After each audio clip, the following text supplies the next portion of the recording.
Salaam Alaykum. This is Sheikh Ibrahim Ansari, and today I'm going to be talking about the best way to see the universe and life. I was asked a question: is Stoic philosophy helpful?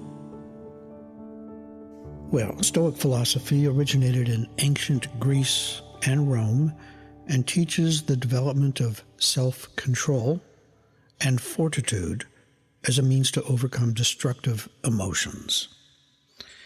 It posits that virtue is the highest good and is based on knowledge. The Stoics maintain that emotion can cloud judgment, and they advocate for a rational and calm approach to life's challenges, focusing on what we can control while accepting what we cannot. These were philosophers like Seneca, Epictetus, and Marcus Aurelius. So, let's look at philosophy as a viewpoint from someone. If you take that on and believe in that perspective, then you will begin to adapt to that standpoint and will soon lock into only that framework. I think of it as like wearing clothes. You want to try them on first, and then you forget that you have them on. And what that brings us to is whatever way you look at this world, not only will you become that shape or those clothes, you will also see and relate to everything from that model.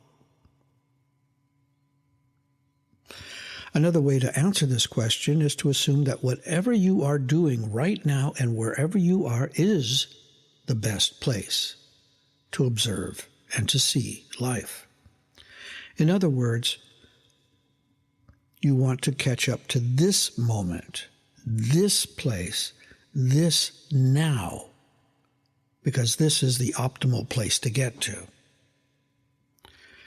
But to get there, you have to clear away all the false identities you've assumed, and you'll find it will be difficult to be present because you'll keep defaulting to these other identities. Now, there's probably an infinite number of ways to perceive this world. You and every person in the world is a unique point of view, and in some ways, all are equal in value. And what that means, though, is that you also have access to many more ways of observing what goes on around you than just one philosophy. Part of Sufi training is acquiring and learning new skills and how to use the tools effectively and appropriately to expand your point of view, or POV.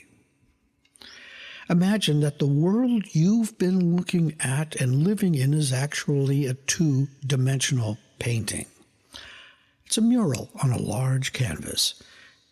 Maybe it wraps around you, and this painting includes and shows in realistic colors and shapes all the experiences with your family and friends, school and church, hobbies and jobs, vacations and adventures.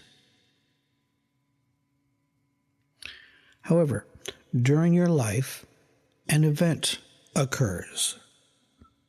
A crisis, a death, a divorce, an illness or experience that rips part of that painting.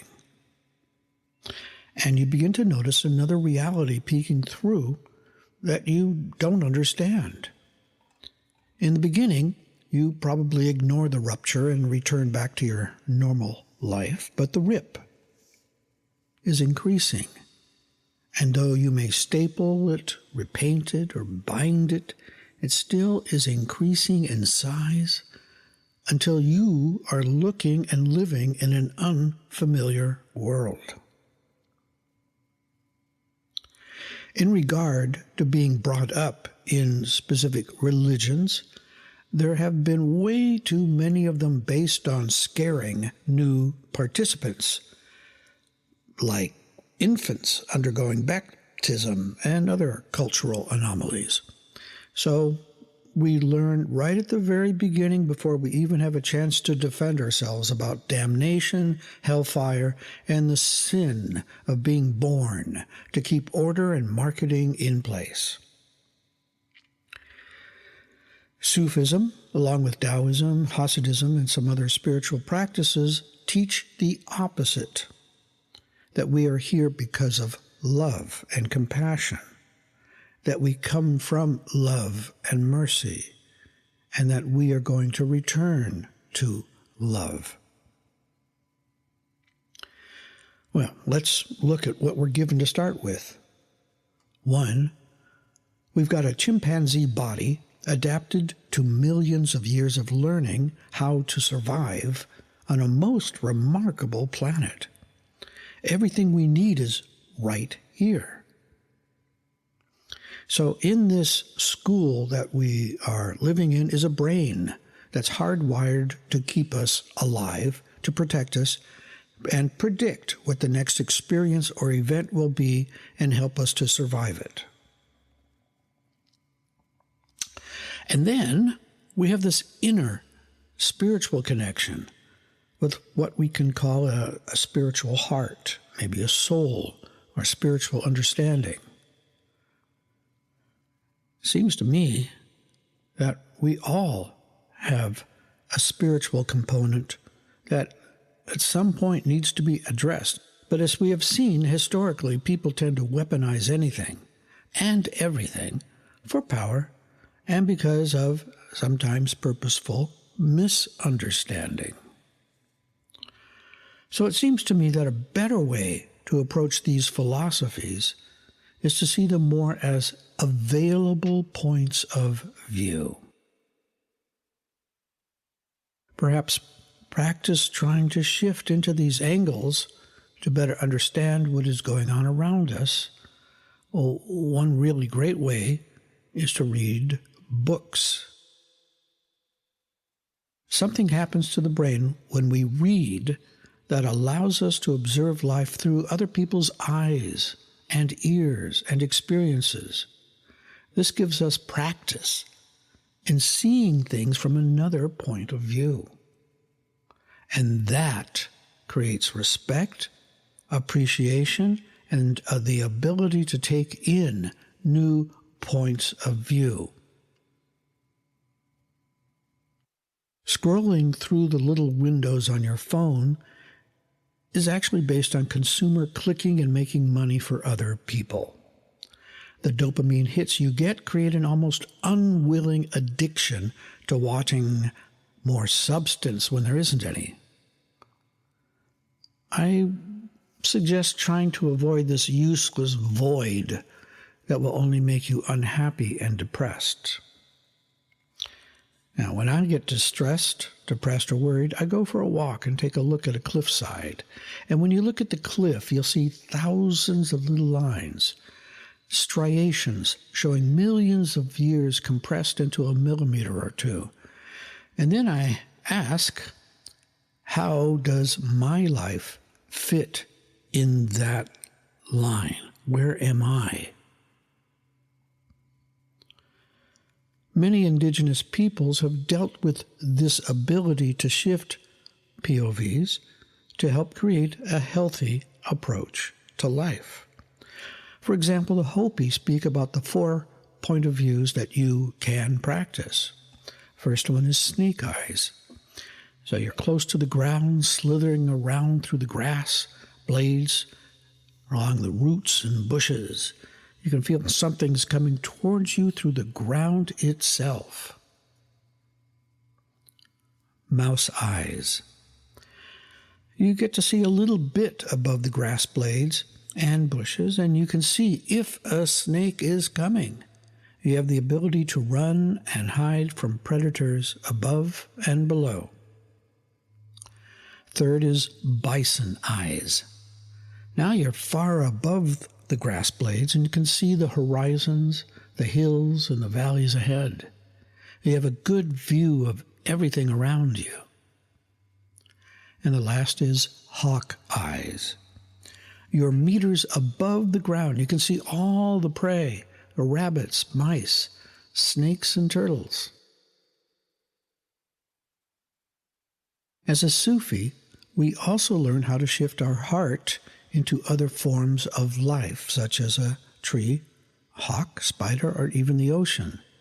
This is called Rabita, the practice of moving your center or heart into another's point of view. We do this with our sheikh or sheikha to stop the habit of thinking about ourselves all the time, and to tune into experiencing the world with and through our heart, or Allah. This does take practice, and being with a sheikh or sheikha expedites the learning as you are in the presence of someone actually doing it. It is important that you do not carry expectations into the operation. You must become as quiet as possible, stop all the mental chatter, and reach out with your heart to the focal point, like the roots of a tree, and just listen. Do not try and do anything. Avoid your imagination. Your job is to be as quiet and at peace in your center and breathe slowly as possible. Everything in the universe vibrates. That means everything is at a specific vibrational frequency. You are tuning into that specific being's harmonic signature. It is important to understand that with every point of view, there is a trap. The most obvious one is that you can get stuck in there. I am strongly suggesting that you learn to shift your viewpoint often so that you can strengthen your flexibility and balance and continually learn new point of views through interaction, reading, reflecting, and zikr. Now, after hearing all this, it might seem monumental and maybe impossible to do any of this, and so I highly recommend not taking any of this too seriously. We're here for only a brief moment. So instead of beating yourself up about what a loser you are, or that you can't do these things, or you feel so bad, or you're not capable, we could be observing, enjoying, learning, applauding, laughing, crying, and dancing in this most fantastic, awesome show. And as far as I can tell, there aren't a lot of these spectacles around, except for the one we're now in. So be grateful and appreciate what you have been given. Now, there's thousands of points of views, philosophies, and ways to view the world. Try them out. See how you feel about them. See if it works for you. What is important, though, is to find your own center first. And from that place, explore these other worlds both within you and around you. There is nothing really to fear if you keep looking for the love. It is all love if you wear the right attitude. When you've cleared your main nefs away, your identities that are not true, the ability to see things from other points of view will be available. You'll begin to see things as they really are. This is called hakika. But you must know who you are first. Thanks for listening. This is Shaykh Ibrahim Ansari, If you're interested in asking any questions, please email me. Thank you. Salaam Alaykum.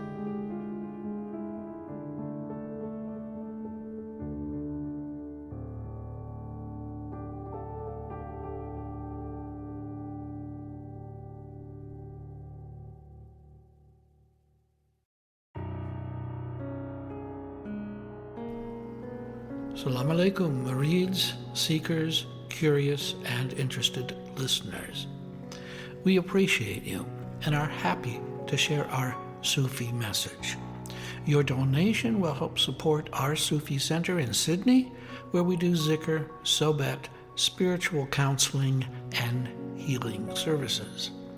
We believe the message should be free, but it costs equipment, rental, services, software, and hardware to get this to you. So thank you for choosing our podcast among all the millions available. If you go to our website, ansarisufiorder.org, you will be able to donate through PayPal whatever you think this information is worth to you. Blessings and love, the Australian Ansari Sufi Order.